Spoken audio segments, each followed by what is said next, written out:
Hey guys, আজি হৈছে লক্ষ্মী পূজা আৰু তাৰ কাৰণে আমি ঘৰতে অকমান মা প্ৰসাদ ভগৱানৰ ওচৰত দিম আৰু তাৰ কাৰণে লক্ষ্মীৰ এখন থাপনা পাতিছো আৰু ইয়া ভৰিও আঁকিছো।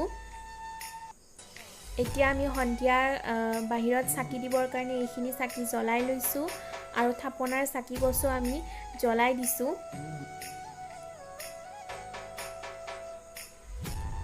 আৰু এতিয়া আমি ধূনাও জ্বলাই দিছো যাতে অকমান পূজা পূজা লাগে আৰু মা প্ৰসাদখিনিও ইয়াত দি দিছো।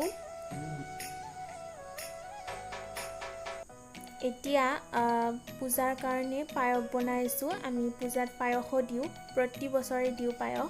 এই কাৰণে অকমান পায়স বনাইছো, লগতে বনাইছো নাৰিকলৰ লাৰু ৰেচিপি আপোনালোকক আগতে মই দেখুৱাইছো, গতিকে ইয়াৰ যদি ভিডিঅ'টি চাব বিচাৰে মই ডেছক্ৰিপশ্যন বক্সত লিংকটো দি দিম।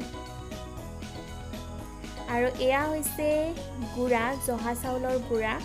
এইখিনি আমি জহা চাউলৰ গুড়া আৰু নাৰিকল গুড়া আৰু চেনি এইখিনি মিক্স কৰি কিনে আমি প্ৰতি বছৰে লক্ষ্মী মাৰ তাত এনেই আৰু প্ৰসাদ হিচাপে দিয়া যায়। আপোনালোকে এইটো বস্তু ট্ৰাই কৰিব পাৰে, ভাল লাগে খাই। এইটো কিন্তু বহুতে দিয়ে লক্ষ্মী পূজাৰ দিনা, গুড়া, নাৰিকল যিটো ৰুকা আৰু চেনি। মই ইয়াত চেনি নিজৰ আন্দাজ মতে দিছোঁ, আপোনালোকে যিমান খাই ভাল পায় সেই হিচাপত দিব, কাৰণ আজিকালি মানুহে খুব হেল্থ কনচিয়াছ হৈছে, গতিকে তাৰ কাৰণে মানুহে চেনি খুব কমেই খায়, গতিকে ময়ো খুব কমেই দিছোঁ চেনি। আৰু এয়া হৈছে লুচিও দিম। লুচি এয়া নাৰিকল আৰু চেনি আৰু গুড়াৰ যিখিনি মিশ্ৰণ, সেইখিনি আহিছে নাৰিকলৰ লাৰু। Hey guys, আৰু মই চিমি, মই ৰিংকি। আপোনালোক সকলোকে আকৌ এবাৰ আমাৰ ইউটিউব চেনেল চিমি ৰিংকিজ ব্লগলৈ স্বাগতম জনাইছোঁ। আশা কৰোঁ আপোনালোক সকলোৰে ভাল। আজি আমি লক্ষ্মী পূজাৰ আয়োজন কৰিছোঁ। আপোনালোকে চাওক আমি কেনেকৈ লক্ষ্মী পূজাৰ আয়োজন কৰিছোঁ। আৰু আমাৰ ভিডিঅ'টি আপোনালোকে সম্পূৰ্ণকৈ চাব। আৰু এতিয়া আমি লক্ষ্মী পূজাৰ কাৰণে লক্ষ্মী পূজাত এয়া বহি আছোঁ। এয়া আমি লক্ষ্মী পূজা, এতিয়া লক্ষ্মী যিখন পাঁচালি আছে সেইখন বায়ে পঢ়িব আৰু মই শুনিম। আৰু এয়া আমি অকণমানকৈ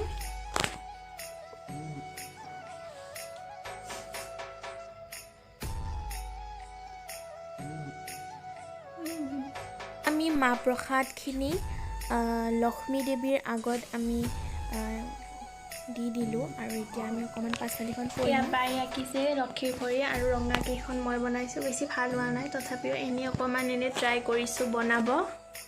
তোমালৰ নামত মোৰ সাত্যাকে আহ্লাদ, বিপদা নাশিনী নামে মাতিলে প্ৰহ্লাদ, সূৰ্যপুতৰ নাম ৰাখে ভক্তৰ জননী, ভুৱন ঈশ্বৰী নাম দিলে মুদিৰথী ৰাখে নাম দেৱী নিস্তাৰিণী, বেদৰ কাৰণৰ নাম ৰাখে হিন্দী খনে, নাৰায়ণী নাম মোৰ তোমাৰ সান্নিধ্য, সুখদা নামত মোক বহুলোকে মানে, শ্ৰীমানৰ গৃহত দিলা শ্ৰীনাম আমাকে, অসুৰা ঈশ্বৰী নাম দিলা অসুৰ সমাজে, ব্ৰজ নিবাৰণ কৰোঁ ব্ৰজাংগী বাসিনী, আশাৰ পুৰণি মই আশা দেৱী ৰাণী, অস্তত্বৰ শতনাম হৈল সমাপন, আৰু কত নাম জানা তুমি নাৰায়ণ, হাস্যকৰ হৈছে মা প্ৰসাদ। আমি এইখিনি এতিয়া ভাঙি খালোঁ আৰু আনকো দিলোঁ। আৰু এয়া হৈছে পুৰি, নাৰিকলৰ লাৰু আৰু পায়স, এইখিনিও খালোঁ, ভাল লাগিল খাই। হে গাইজ, এতিয়া আমাৰ লক্ষ্মী পূজা কৰা হৈ গ'ল, আমি প্ৰসাদো খালোঁ।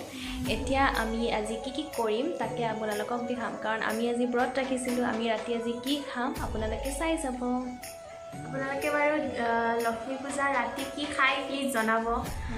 আমি কিন্তু পুৰি আৰু বুটৰ দাইল খাওঁ, গতিকে আপোনালোকক দেখুৱাম বাৰু আৰু লগত কি আছে। ভিডিঅ'টি শেষলৈকে চাব আৰু আপোনালোক সকলোকে লক্ষ্মী পূজাৰ শুভেচ্ছা জনালোঁ। এতিয়া বনাই আছে বুটৰ দাইল। আমি লক্ষ্মী পূজাৰ দিনা বুটৰ দাইল আৰু পুৰি খাওঁ, বহুতে শুকান ৰুটিও খায়। আৰু এইফালে পুৰি বেলি থোৱাই আছে আৰু এইফালে মাই বনাইছে চালাড। আমি এনেকৈ খাওঁ। আৰু ইয়াত দাইলত আলু দিছিল, সেয়া বইল আৰু আলু ভাজিছে বায়ে।